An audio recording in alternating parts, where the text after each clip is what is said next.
ദൈവനാമത്തിന് മഹത്വം ഉണ്ടാകട്ടെ. ഒരവസരം കൂടെ ദൈവത്തിന്റെ വചനം ഒന്നിച്ച് പഠിക്കുവാൻ ദൈവം നമ്മളെ കൂട്ടിവരുത്തിയത് ഓർത്ത് ദൈവത്തെ സ്തുതിക്കാം. കഴിഞ്ഞ ദിവസം നമ്മൾ ചിന്തിച്ചത് തുയഥൈര സഭയ്ക്കുള്ള ദൂതിനെ സംബന്ധിച്ചുള്ള വിഷയങ്ങളായിരുന്നല്ലോ. കത്തിക്കൊണ്ടിരിക്കുന്ന യാഗപീഠം എന്നർത്ഥമുള്ള ആ സഭയുടെ നന്മകളെക്കുറിച്ചും തിന്മയെക്കുറിച്ചും കർത്താവ് അവരെ ഓർപ്പിക്കുകയുണ്ടായി. നമ്മൾ ചിന്തിച്ച് അവസാനിപ്പിച്ചത് ആ സഭയ്ക്കുള്ള കുറ്റം എന്താണെന്ന് അവരെ ഓർപ്പിച്ചു എന്നുള്ള ഭാഗം ചിന്തിച്ചുകൊണ്ടാണ്. ഇസബേൽ എന്നു പേരുള്ള ആ സ്ത്രീ ആ സഭയിൽ വലിയ സ്വാധീനം ചെലുത്തി. ആ സഹോദരിക്ക് സമൂഹത്തിലും വലിയ സ്വാധീനമുണ്ടായിരുന്നു. അത് വലിയ ദോഷത്തിനും അശുദ്ധിക്കുമൊക്കെ കാരണമായി എന്നുള്ളത് കർത്താവ് സഭയെ ഓർപ്പിക്കുന്നു എന്ന് പറഞ്ഞാണ് നമ്മൾ അവസാനിപ്പിച്ചത്. അതിന്റെ 21 വാക്യം മുതൽ നമുക്ക് ചിന്തിക്കാം. റെവലേഷൻ ചാപ്റ്റർ 2 വേഴ്സ് 21, വെളിപ്പാട് 2:21. ഞാൻ അവൾക്ക് മാനസാന്തരപ്പെടുവാൻ സമയം കൊടുത്തിട്ടും ദുർനടപ്പ് വിട്ട് മാനസാന്തരപ്പെടുവാൻ അവൾക്ക് മനസ്സില്ല. കർത്താവ് തന്റെ സഭയെ എത്രമാത്രം സ്നേഹിക്കുന്നുവെന്നും എത്രമാത്രം കരുതുന്നുവെന്നും സഭയ്ക്കുണ്ടാകുന്ന പരാജയത്തെ കർത്താവ് എങ്ങനെയാണ് കാണുന്നതെന്നൊക്കെ ഈ 21 വാക്യം മുതൽ 24 വാക്യം വരെയുള്ള ഭാഗങ്ങളിൽ നമ്മൾ ചിന്തിക്കുവാനാണ് ഉദ്ദേശിക്കുന്നത്. ഒരു സഹോദരിയാണ് അവിടെ എല്ലാ പ്രശ്നങ്ങൾക്കും കാരണക്കാരിയായിരിക്കുന്നതെന്ന് കർത്താവ് ആ സഭയോട് പറയുക. ദൂത് സഭയ്ക്ക് ഒന്നിച്ചുള്ളതാണ്. നിനക്ക് ഒരു കുറ്റമുണ്ട് എന്നുള്ളത് സഭയ്ക്ക് ഒന്നായിട്ടുള്ള കുറ്റമായിട്ടിരിക്കുന്നത്. പക്ഷെ അവിടെ ഒരാളാണ് ഈ കാര്യത്തിനൊക്കെ പങ്കുവഹിക്കുന്നത്, മുൻകൈയെടുക്കുന്നത്, അല്ലെങ്കിൽ മറ്റുള്ള തെറ്റായ കാര്യങ്ങളൊക്കെ അവിടെ പ്രചരിപ്പിക്കുന്നത്, ആളുകളെ അതിനായിട്ട് പ്രോത്സാഹിപ്പിക്കുന്നത്. അപ്പോൾ കർത്താവ് ഇടപെടുന്നത് ഞാൻ അവൾക്ക് മാനസാന്തരപ്പെടുവാൻ സമയം കൊടുത്തു എന്നാണ്. എവിടെയാണോ തെറ്റ് സംഭവിച്ചിരിക്കുന്നത്, ആരിലാണോ സംഭവിച്ചിരിക്കുന്നത്, ആ വ്യക്തിയോടാണ് കർത്താവ് ഇടപെടുന്നത്. അവർക്ക് അവസരം കൊടുക്കുക. അപ്പോൾ ഇവിടെ പറഞ്ഞിരിക്കുന്നത് ഞാൻ സമയം കൊടുത്തു എന്ന, സമയം കൊടുത്തിട്ടും അവൾ മാനസാന്തരപ്പെട്ടില്ല. ദൈവത്തിന്റെ കരുണ എത്രമാത്രം വലുതാണെന്ന് ഓർക്കണം. താന് രക്തത്താൽ സമ്പാദിച്ച തന്റെ സഭയിലുണ്ടായ അശുദ്ധി അല്ലെങ്കിൽ ജനങ്ങളെ മൊത്തം വേദനിപ്പിച്ച വിഷയത്തിൽ അവൻ കരുണയോടെ ഒരവസരം കൂടെ കൊടുക്കുക. നമ്മുടെ കർത്താവ് അവസരങ്ങളെ ധാരാളമായി നൽകുന്ന കർത്താവാണ്. അതുകൊണ്ടാണ് നമ്മളൊക്കെ ഈ ഭൂമിയിൽ ഇങ്ങനെ ജീവിച്ചിരിക്കുന്നത് തന്നെ, നമ്മളൊക്കെ ഈ ഭൂമിയിൽ ഇങ്ങനെ വിശ്വാസത്തിൽ തുടരുന്നത് തന്നെ. അത്രമാത്രം ദീർഘക്ഷമ കർത്താവിനുണ്ട്. എന്നാൽ കർത്താവ് കൊടുക്കുന്ന സമയമെന്ന് പറയുന്നത് തന്റെ എല്ലാ വഴികളും പെർഫെക്റ്റ് ആണല്ലോ. ഒരു സമയം കൊടുക്കുമ്പോൾ ആ സമയത്തിനുള്ളിൽ മാനസാന്തരപ്പെടണം എന്ന കർത്താവ് ആഗ്രഹിക്കുന്നേ. മുൻപ് നമ്മൾ ചിന്തിച്ചായിരുന്നു, എല്ലാവരോടും ഒരുപോലെയല്ല കർത്താവ് ഇടപെടുന്നത്. ആത്മീയ നിലവാരം അനുസരിച്ച് ഇടപെടുന്നേ. പെട്ടെന്ന് കാര്യങ്ങൾ മനസ്സിലാക്കി മടങ്ങി വരാൻ കഴിയുന്നവർക്ക് അത്രേ സമയം കൊടുക്കത്തുള്ളൂ. കുറെ കൂടെ സമയം ആവശ്യമുണ്ടെന്നുള്ള വിശ്വാസികൾക്ക്, നമ്മുടെയൊക്കെ ഭാഷയിൽ പറഞ്ഞാൽ ബലഹീന വിശ്വാസികൾക്ക് അല്പം കൂടെ സമയം കൊടുക്കും. ഇതാ കർത്താവിന്റെ ദീർഘക്ഷമയെന്ന് പറയുന്നത്. പക്ഷെ ആ സമയത്തിനുള്ളിൽ ചെയ്യേണ്ടവർ കാര്യങ്ങൾ ചെയ്തില്ലെങ്കിൽ കർത്താവ് അവിടെ അവസാനിപ്പിക്കും. പല തെളിവുകളുണ്ട്. നോഹയുടെ കാലത്തെ ചരിത്രം നമുക്കറിയാം. നോഹയോട് പറഞ്ഞ് പെട്ടകം പണിയുക, പ്രസംഗിക്കുക. രണ്ടും നോഹ ഒന്നിച്ച് ചെയ്തുവെന്നാണ് ഉൽപ്പത്തി പുസ്തകവും പത്രോസ് ലേഖനോട് ചേർത്ത് വായിക്കുമ്പോൾ നമുക്ക് മനസ്സിലാക്കാൻ പറ്റുന്നത്. അവിടെ വായിക്കുന്നത് എല്ലാറ്റിൽ നിന്നും, എല്ലാ ജന്തുക്കളിൽ നിന്നും ഈരണ്ട് പെട്ടകത്തിൽ കടന്നു. അടുത്ത വാക്യം വായിക്കുന്നത് ഇങ്ങനെയാണ്. ഉൽപ്പത്തി 7:16 യഹോവ വാതിൽ അടച്ചു. യഹോവ വാതിൽ അടച്ചെന്ന് പറഞ്ഞാൽ അത്രയും സമയം കർത്താവ് കൊടുത്തു. ധാരാളം ആളുകൾ കയറാമായിരുന്നു, ആളുകൾ കയറിയില്ല. പക്ഷെ തന്നെ വന്ന് കയറാൻ പ്രാപ്തിയില്ലാത്ത, തന്നെ വന്ന് കയറിയതെങ്കിൽ പോലും ആത്മാവില്ലാത്ത മൃഗങ്ങളും പക്ഷികളും ജന്തുക്കളും ഒക്കെ വന്ന് കയറി. ദൈവം അവർക്ക് ആ പ്രത്യേകമായ അവസരം അതിന് കൊടുത്തു. അത് വന്ന് കയറി. എന്നാൽ ദേഹി ആത്മാവുള്ള മനുഷ്യൻ വന്ന് കയറിയില്ല. ഒരല്പം കൂടി സമയം കൊടുക്കാമെന്ന് കർത്താവ് വിചാരിച്ചില്ല. ധാരാളം സമയം കൊടുത്തു.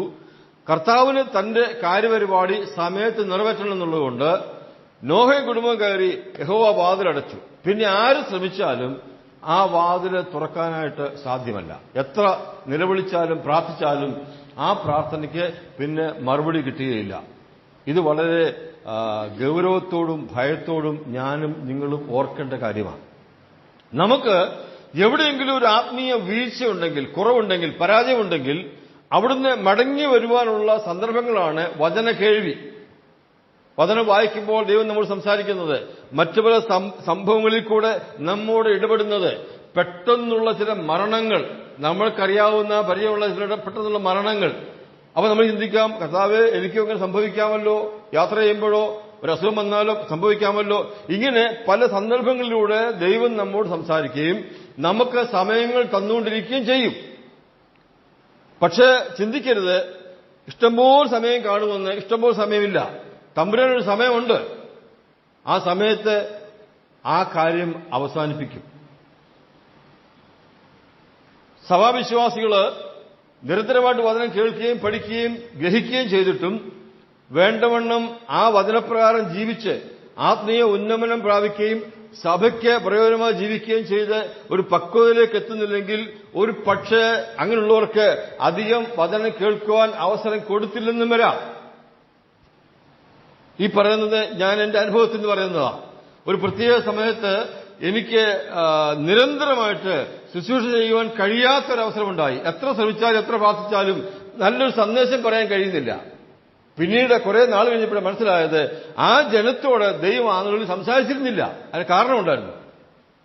അങ്ങനെ ദൈവം ചെയ്യും. എപ്പോഴും ഇങ്ങനെ സംസാരിച്ചുകൊണ്ടിരിക്കുമെന്ന് വിചാരിക്കരുത്. എപ്പോഴും സമയം വീട്ടിത്തരുമെന്ന് വിചാരിക്കരുത്.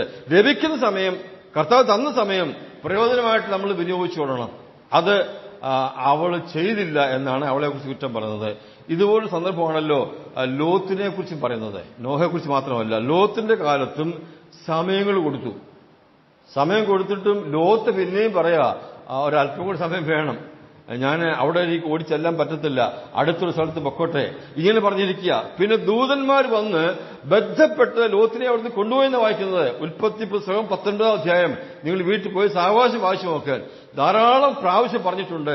പല പ്രാവശ്യം ദൈവ കാര്യത്തിന് അവസരങ്ങളെ കൊടുത്തു.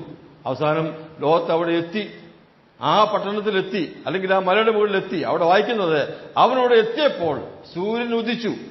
ഇവിടെ ദൈവം പ്രവർത്തിച്ചു, ആ ദേശത്തെ നശിപ്പിച്ചു കളഞ്ഞു. സമയം അല്പം കൂടെ തനിക്ക് കൊടുത്തു. ആ കാര്യത്തെക്കുറിച്ച് ഞാൻ 2 വാക്കുകൂടെ ഒരു ചിന്തയായിട്ട് പറഞ്ഞിട്ട് മുൻപോട്ട് പോകാൻ ആഗ്രഹിക്കുക. രണ്ടുപേരുടെ സംഭവം രണ്ടാ.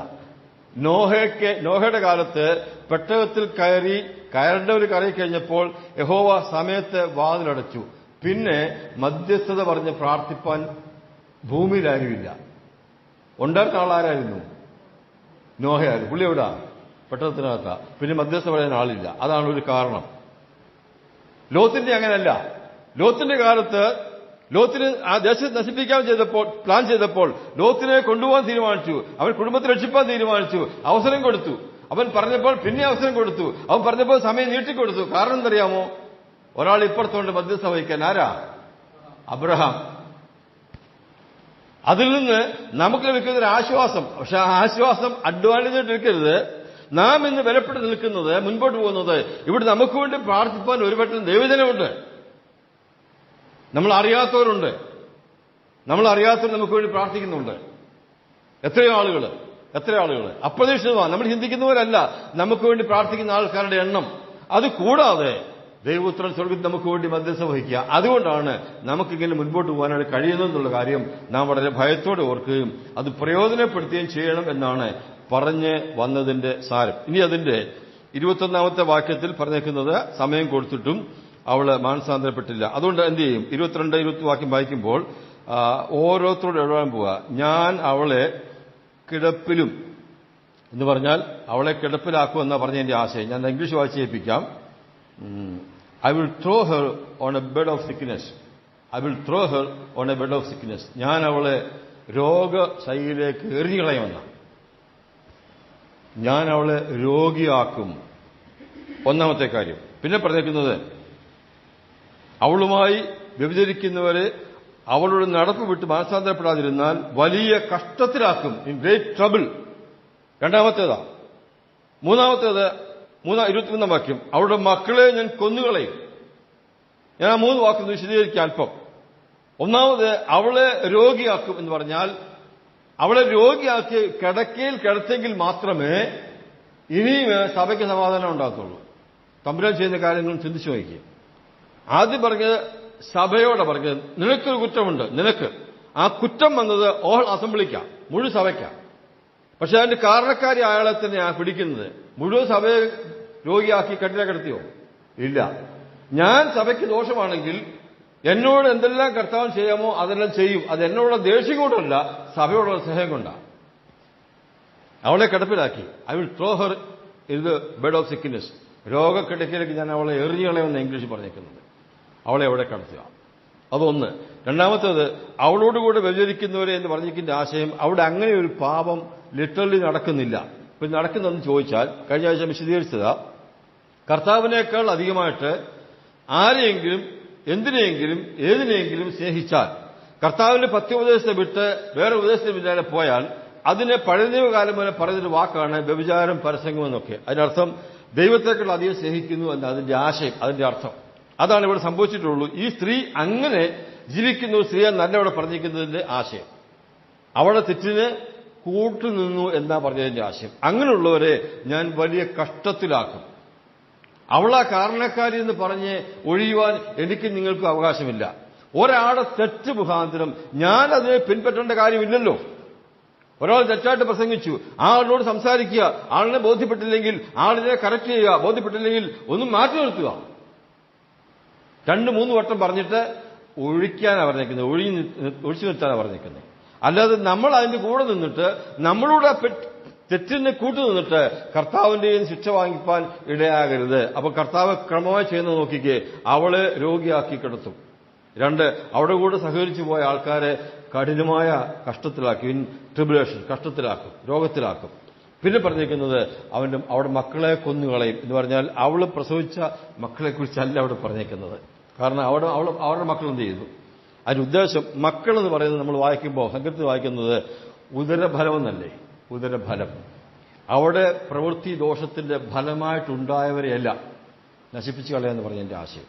അവിടെ പ്രവൃത്തി ഫലമായിട്ട് ഉണ്ടായതിനെയെല്ലാം നശിപ്പിച്ചു കളയും, കൊന്നുകളയും, ഇല്ലായ്മ ചെയ്യുമെന്ന് പറഞ്ഞതിന്റെ അർത്ഥം. തുയഥേര സഭയോട് പറഞ്ഞതുപോലെ ഇത്ര കഠിനമായ ശിക്ഷാക്രമം കർത്താവ് മറ്റാരോടും പറഞ്ഞിട്ടില്ല. കാരണം ചോദിച്ചാൽ അവരുടെ പ്രവൃത്തിയും അത്രമാത്രം കഠിനമായിരുന്നു. അപ്പോൾ നമ്മൾ ഓർക്കേണ്ട മറ്റൊരു കാര്യം, ഈ സഹോദരിയും ഈ കാര്യത്തിന് സാരമില്ല, കുഴപ്പമില്ല എന്ന് പറഞ്ഞ് കൂടെ നിൽക്കുന്ന അവരും വ്യാപാരികളൊക്കെ ആയിരിക്കും, കച്ചവടക്കാരൊക്കെ ആയിരിക്കും. അവരും എല്ലാവരും എല്ലാ ഞായറാഴ്ചയും, നമ്മുടെ ഭാഷ പറഞ്ഞാൽ എല്ലാ ഞായറാഴ്ചയും വന്ന് അപ്പം തിന്നുന്നവരാ, കർത്താവിനെ ആരാധിക്കുന്നവരാ, ബൈബിൾ ക്ലാസ് ഉണ്ടെങ്കിൽ അതിന് വരുന്നവരാ, പ്രാർത്ഥനത്തിന് വരുന്നവരാ, കൂട്ടായ്മയ്ക്കൊന്നും യാതൊരു കുറവും ഇല്ല. അവിടെയാണ് വിഷയം. എന്തെങ്കിലും കുഴപ്പം കാട്ടിക്കൂട്ടുന്ന വിശ്വാസികൾ യോഗത്തിന് വരാതിരിക്കാമെങ്കിൽ കുറഞ്ഞ പക്ഷം കുറെയെങ്കിലും ശിക്ഷ കുറഞ്ഞിരിക്കും. വരുമ്പോ കേൾക്കുക, കേൾക്കുന്നതനുസരിച്ച് പരിജ്ഞാനം പ്രാപിക്കുക, പരിജ്ഞാനം പ്രാപിക്കുന്നതനുസരിച്ച് ജീവിതത്തിലെ കുറവുകളെ ബോധ്യപ്പെടുക. ആ ബോധ്യപ്പെട്ടിട്ടും കണ്ണടച്ചങ്ങ് പോവുകയാണെങ്കിൽ ശിക്ഷ കിട്ടും. അതിന് പകരം കേൾക്കാതിരിക്കുന്നതാ, അല്ലേ?